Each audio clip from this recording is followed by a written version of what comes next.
We will now go ahead and begin our post-race media availabilities. We're currently joined by members of our race-winning team, team owner Joe Gibbs and crew chief Adam Stevens. Congratulations to you both. We'll go ahead and open it up to questions. If you have one, please raise your hand and we will get a mic over to you as soon as possible. How come Kyle gets to sit in the middle all the time? It's crew chief and owner that gets us here. We'll go ahead and start with Wolfgang in the back and then come down here to the front to Pat. First of all, congratulations for all of you. A question, actually two questions for Adam Stevens. Wolfgang Monser from Germany, Rheinsport Press Agency. After the race, Kyle mentioned in the television with the moderator concerning fuel consumption. How precise can you do a full fuel consumption before the race? And second, when all these unknown factors with the caution laps, do you have to adapt all the time the fuel consumption strategy? Yes, absolutely. You can only gauge your race mile per gallon leading into the race based off of practice and past history. And the mileage always gets better because the lap times are always slower. But you never run long enough in practice to know exactly what that's going to look like. So, and the race conditions are always a little different. So there's always a small percentage change, even above what you anticipate. So, but you get a handle on that as the race progresses. But cautions mess it up bad. It's really hard to tell how much fuel the driver saves under caution. So you're trying to account for that. So the more caution laps there are, the harder it is to really calculate. The more green laps there are, the easier it is. But so much is in the driver's hands and how he's using the throttle and how he's using the brake. So it's a lot to keep up with through the event.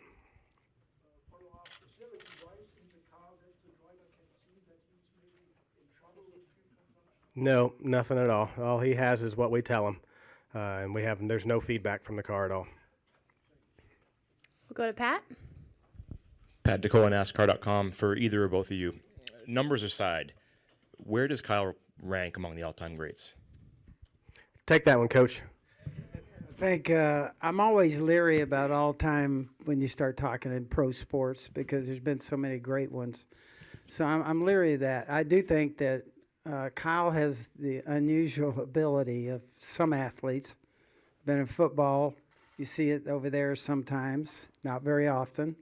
Over here, it's the guys that when they put the helmet on, I think really if he won 500 races, it wouldn't change. He goes for it every single week. He's got a determination and a drive that's just very unusual. And so I certainly think you guys will probably determine where he winds up in history, but it won't be me. But, you know, I've only been here for 28 years, but I would say that Kyle's probably got a chance to really do something great. Bob? Bob Pockris, Fox Sports. Adam, do you want Kyle to skip the Xfinity race next week so that you can potentially be the guy to get him to 200? Man, I offered that joke up to Claire a few minutes ago, but it would be kind of nice. Maybe I'll have to take him for some bad sushi or something on Friday night. What do you think 200 will mean to him? I think he is driven by things like that, by records. I really think. I know how bad that he wanted to be able to win at every racetrack because I could pick up from him and talking how bad he wants things. I think he's driven by, you know, trying to do something great. And so I think it'll be a big deal for him. And I know that the Xfinity thing, he's I'm telling him, hurry up, will you? So we can. Everybody gets mad at us when we go to Xfinity with you, but it's I know he's driven to what's 100 over there, and that's a big deal for him too. So I think it's like, you know, probably somebody like that. I wasn't any kind of a real good athlete, so I don't know. Sometimes great athletes like that think a little different, but I do think he's challenged by things and loves the idea of accomplishing some real goals. We'll go to Jeff and then over to Lee. For Adam, Jeff Gluck from jeffgluck.com. Everybody was thinking that this is going to be somewhat of a track position race, but did it turn out to be even more extreme than you or other crew chiefs anticipated based on how the strategy shook out? I would say no. I mean, I thought it was going to be even harder to pass than what it was. I mean, it's never easy to pass. It shouldn't be easy to pass. But there were a lot of guys having to pass cars and come up through the field. We had to pass cars on a lot of occasions, and with the way the cautions fell, there was a lot of tire strategy, and that jumbled the field up. And some of the better cars that took that opportunity to gain some track position were able to hold on to it. So it was pretty interesting, and there's going to be a lot of data for us to dig into so we can plan how we're going to strategize the next race when we come back. Go to Lee. Lee Spencer, RacingBoys.com. Coach, you've dealt with a lot of elite athletes over the course of your career between football and racing. What is it specifically, that distinguishes those elite athletes, like a Kyle Busch, over the rest of the competition? I think for me, it happened in football where we had some guys that all of a sudden on Sundays when they put the helmet on, you kind of look at them, they get it. They know what the sport's about, and they are after it. They're determined. And that's not often you find it, but certainly I think with Kyle and this over here on this sport, I think Kyle is one of those guys. When he puts the helmet, I've never seen him if there's something in front of him, I don't care whether the car is able to get there or not, he's trying to get there. And so I just think he's, unusual talent. And I think all of us that watch sports, me included, really appreciate those great athletes. And somehow they have a gift, and we don't know how that happens. How does that happen? He goes to the test many times, and when we could put the equipment on the cars to actually test, and he can drive the thing when it's several degrees past when the normal person can drive it, and that's just a gift. And I think we all kind of appreciate athletes that have that. And can you touch on Martin Truex Jr. and how he's acclimated to the organization? Yeah. Very well, and I think I was talking to Cole today, and man, the last 2 weeks there's been a couple runs in there where they were super fast. At the end of this race, they were. And so it was great, him. I think it's just a matter of time with him, and I think Adam probably can get a feel for it, but I think Cole coming over, I think our crew chiefs really work well together. Chris coming on board, and I think we got 4 guys there that are very bright and work well together. And one of the great things I love about this sport, it's different from a team standpoint, because over here you got 4 teams that have to work together, and back at the race shop, it is that. We treat everybody as one team. But when we come to the racetrack, you got to be able to work together too, solve problems, help each other from a standpoint. And then when the race starts, everybody's kind of on their own. I love that aspect of our sport because it's hard. It's hard to get 4 teams to work together, 4 crew chiefs, 4 drivers. And, so I really appreciate that part of our sport. Are there any further questions? Chris? Yeah, Chris Knight, GetFans.com. Joe, Coach, last night you flew down to Pensacola to watch Ty make his ARCA debut. Very competitive field, minimal cautions. He finished second. Can you talk about how impressive he was last night? Yeah, now you're talking about really being nervous. I'm much more relaxed here. That's nervous when your grandkids racing something. You got sweaty palms, and yeah, it was his first ARCA race, and we were proud of him. He qualified 10th and fought his way up to second. Had kind of a mix-up in the last pit stop. Came out 6th and was able to work back up to second. So I think it's fun for us, the family. I got 7 grandboys. They're all in all kinds of football and basketball, all kinds of stuff going on. And I got 1 grandgirl. She's into horses. And I got this one. All he's ever wanted to do is race. So it'll be fun to kind of watch him. But that was a short night. Any last questions? All right. I was going to say one thing. I really appreciate what Phoenix has done in this racetrack. the fact that that fan experience here is awesome. And one of the things we got going for our sport, when our fans, race fans, when they come to the racetrack and actually get here, they got a chance to get driver's autographs. They got a chance. We go to hospitality in those suites. It is awesome. You go up and visit. Everybody gets to ask questions, get autographs. And I just think the fan experience for us is really something special in our sport.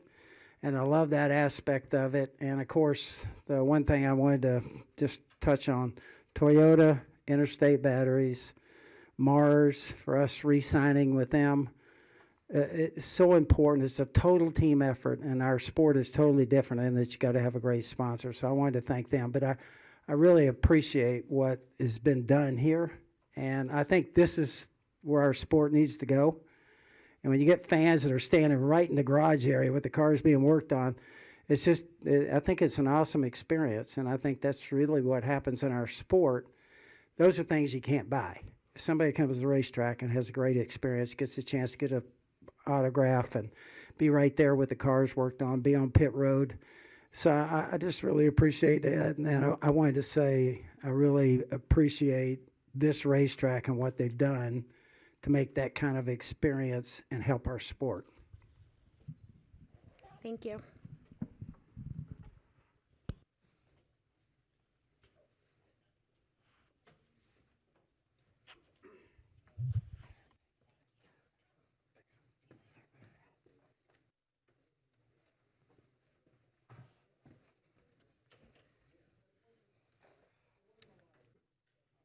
We will now go ahead and continue our post-race media availabilities with the winner of the Ticket Guardian 500, Kyle Busch, driver of the number 18 Skittles Toyota for Joe Gibbs Racing. Congratulations, Kyle.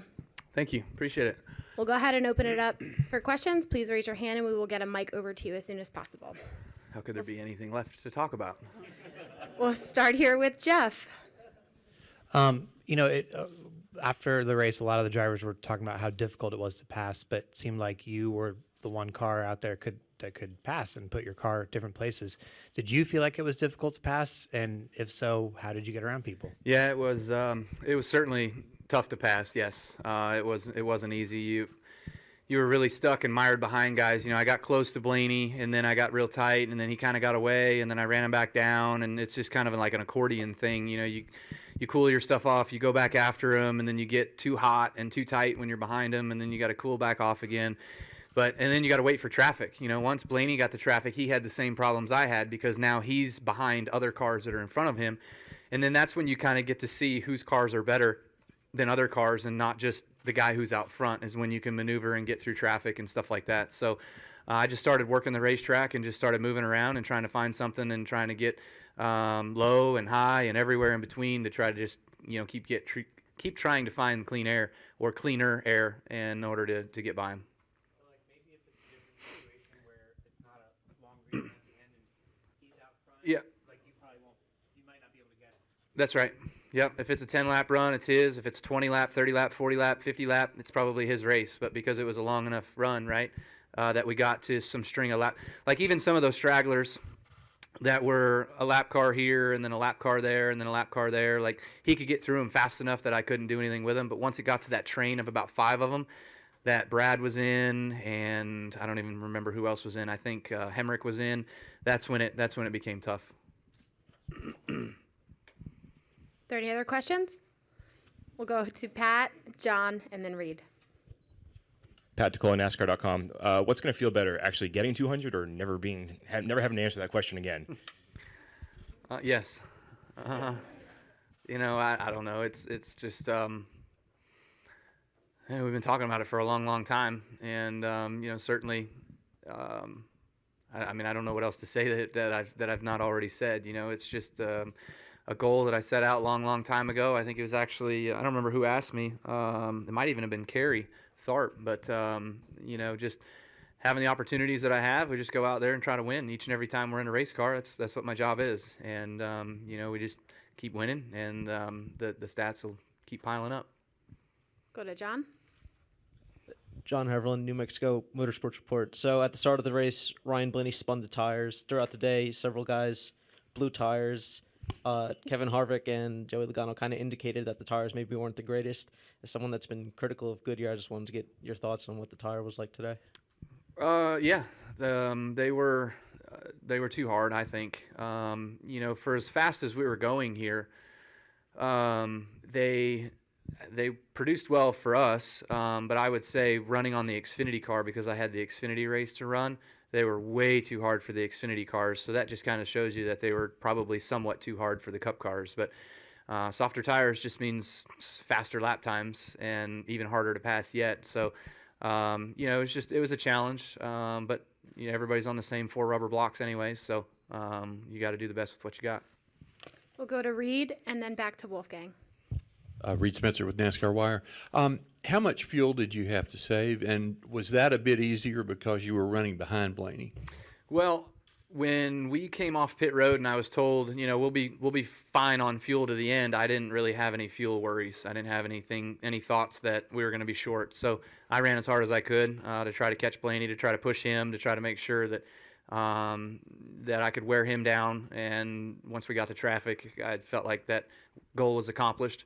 And then we were able to, once I cleared him, I was able to kind of save from there on out, but that was only 12 to go or something like that. So, you're not going to save but less than a shot glass in 12 laps of just rolling out of the gas a little early. And that was about it. So it seemed as though we had plenty. We got to do a burnout and everything else. So we're good. Wolfgang? Buy a Toyota. They got great fuel mileage. Wolfgang Munzer from Germany, Rennsport Press Agency. With so many wins in the NASCAR business, are you maybe also looking for a new challenge like your brother did a couple of years ago and did the Indy 500? Is this maybe an option for you in the future? I mean, if I could ever get a chance to go do it, I would certainly welcome it and try to. People ask me, all the naysayers would say, well, he can't win on Sunday. I've won 52 times on Sunday. But there's nobody else if there's one form of motorsports that's any higher worldwide than us, it's Formula One, and ain't nobody calling me to put me in a Formula One car. So I guess I'm stuck with where I'm at. So, love it or hate it, you got what you got with me being here. So, Indy 500, Formula One cars, off-road trucks, things like that. I'd love to give my fair share in any of those. Maybe when you get win 200, maybe a Formula One team will call you. When I win 200 NASCAR races, maybe I'll get a call. Yeah.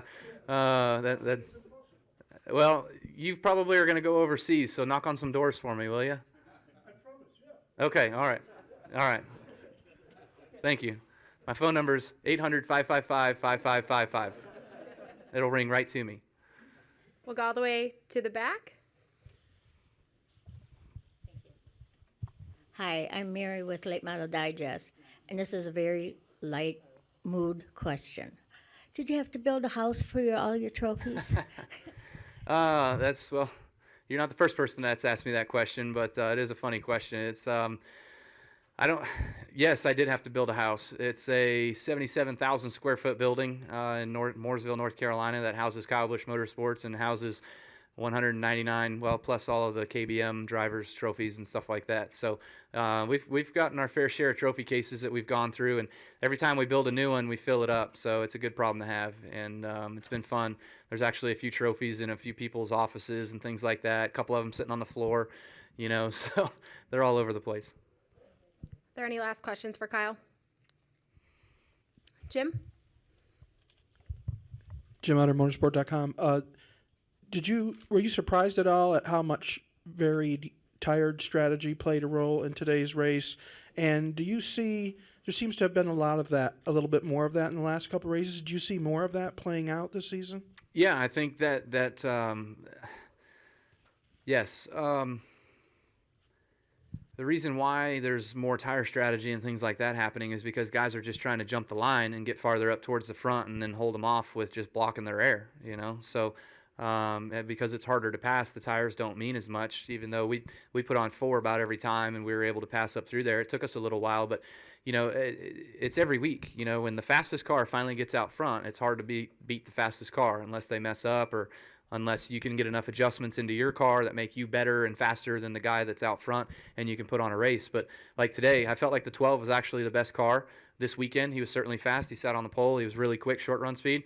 But Adam and I, we worked on our race car all practice long to try to make sure that we had longevity and that we can do things to make sure that we were better in the long haul, and that paid off for us today. All right. Thanks, Kyle. Congratulations. Got it. Thank you.